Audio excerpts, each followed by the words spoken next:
This is a film about what happens to the food we eat.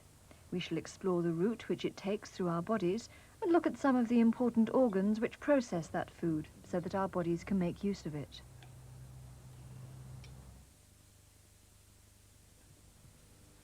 Just come this way. We're just going to take a picture of your teeth. We start in the mouth. This girl is having a dental X-ray. She holds the film in her mouth behind her teeth. Now, if you can walk into this machine and rest this part of your chin against the plastic bit there. Forehead against the front. Okay, so just keep nice and still like that. Okay, very still now. This special camera beams X-rays through her teeth onto the film. It produces a sort of panoramic picture of the teeth, rather like the camera used to take a group photograph.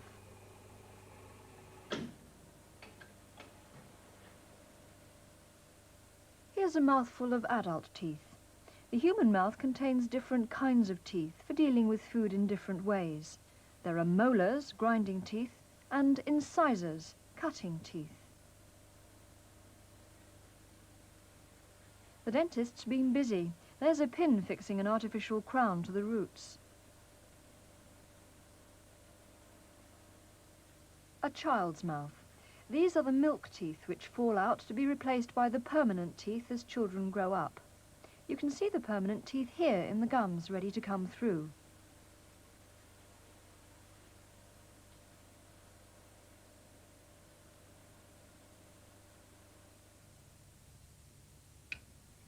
We eat both meat and plants. That's why we have that assortment of teeth.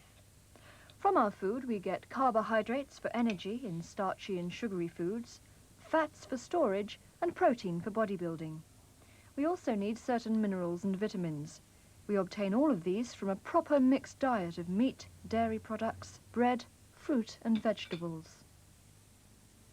The process of digestion starts in the mouth.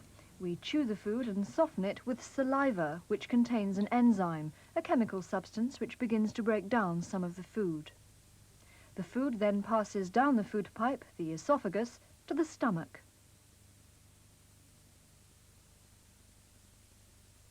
We can watch what happens when we swallow using X-rays. The patient has to drink a suspension of barium sulfate, a substance which X-rays cannot penetrate. It's called having a barium meal, and the radiologist can watch how it passes down the esophagus and starts to fill the stomach. Just turn slightly to your left and drink it when Dr. tells you. Do I have to drink it all? Well, Not yet. not yet, and I'll tell you what to drink and when. You've never had this examination before? Right. Watch.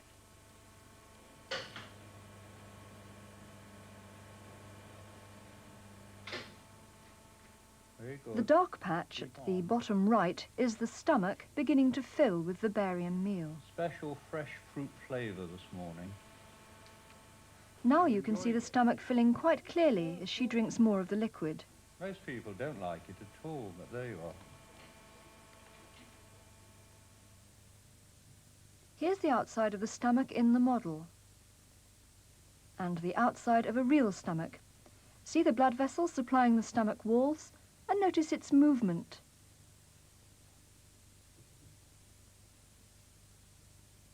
The model again. The stomach's a sort of bag. From its lining it secretes another enzyme and also hydrochloric acid into the swallowed food. It also produces, as the mouth does, mucus. The action of these gastric juices is to turn the contents into a liquid which can pass along to the next portion of the digestive tract. Here we're draining off gastric juice from his empty stomach. He hasn't fed for 12 hours. There it is, a fairly clear liquid. Let's put some raw minced beef into it.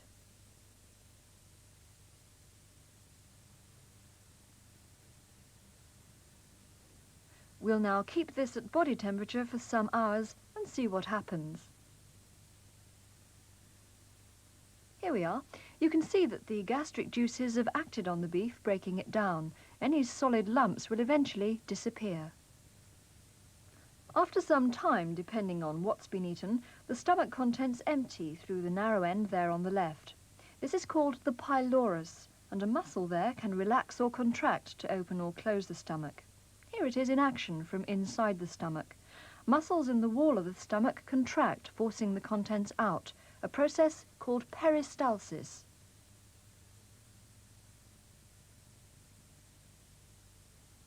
The pylorus opens into what's called the duodenum. Here you can see a barium meal passing over into the duodenum from the stomach. See the narrow channel between the stomach and the duodenum? Let's watch the activity as various muscles squeeze the food onward. Watch at the top left. There it goes. The barium meal is moving further along the digestive tract.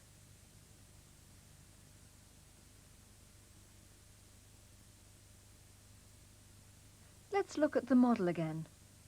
The organ coloured green on the underside of the brown liver is called the gallbladder. A thin tube, green again in the model, connects this with the duodenum, bringing down a liquid called bile, which helps dissolve fats in the food. And you can see another white connection into the duodenum. It comes from this sausage-shaped organ called the pancreas. The pancreas produces a variety of important enzymes and other substances to mix with the liquefied food and start breaking it down into substances the body can use. Using an X-ray body scan machine, it's possible to see various organs in the living body in cross-section. There are the spine, ribs and pelvis. And if we look at a cross-section at the level of this dotted line, there's the liver and the gallbladder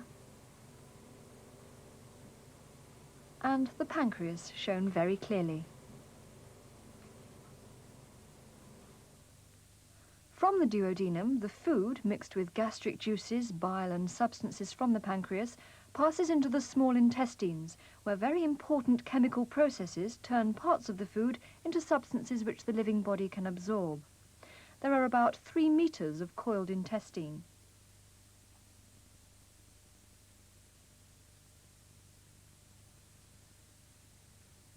Here's the barium meal again, revealed by X-rays, being passed through the small intestines. Muscles in the walls of the intestines contract in waves, pushing the contents along. Peristalsis again.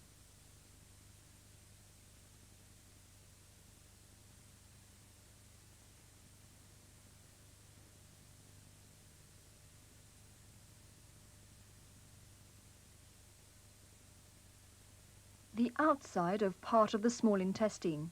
You can see the muscles contracting, squeezing food along.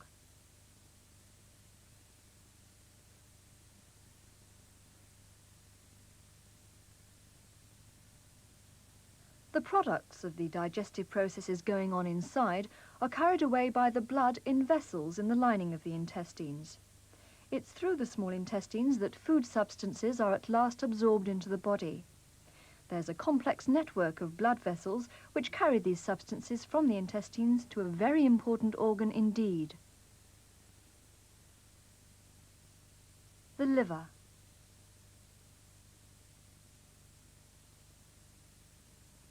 Here's a model of the liver.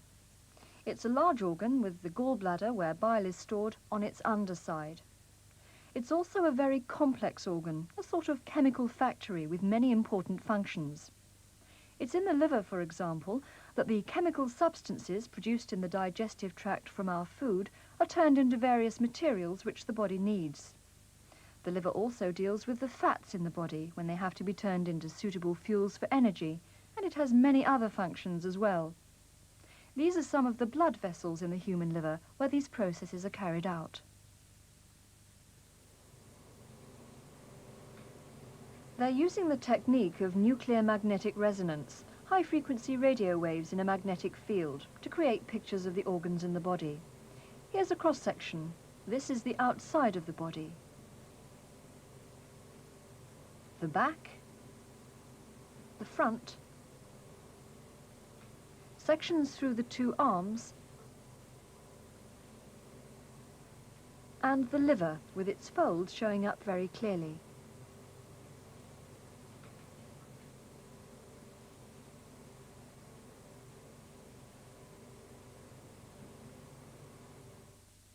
The liver, then, is a very important factory, converting chemical substances from the food into materials for our living bodies.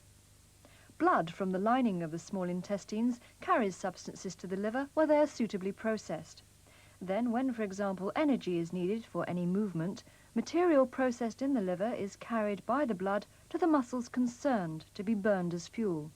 And remember, there are muscles in action in our bodies every moment of our lives. Of course, the liver can only do all these things if we eat the proper foods we need. When it reaches the end of the small intestine, all the useful food material has been extracted. What's left now enters the large intestines. Here's the start of the ascending colon, up which waste material is now squeezed by peristalsis. And this is the appendix, which sometimes becomes infected and has to be removed. As far as we know, it serves no useful purpose in human beings. The waste passes up the ascending colon, across the transverse colon, and down the descending colon. While this is happening, water is extracted from it through the walls of the intestines. Finally, in the rectum, it is stored as semi-solid feces until it is passed out of the body.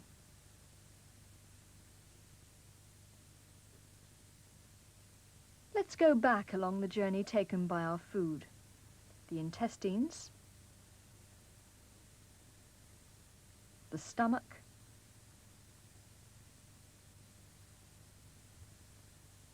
there's the liver,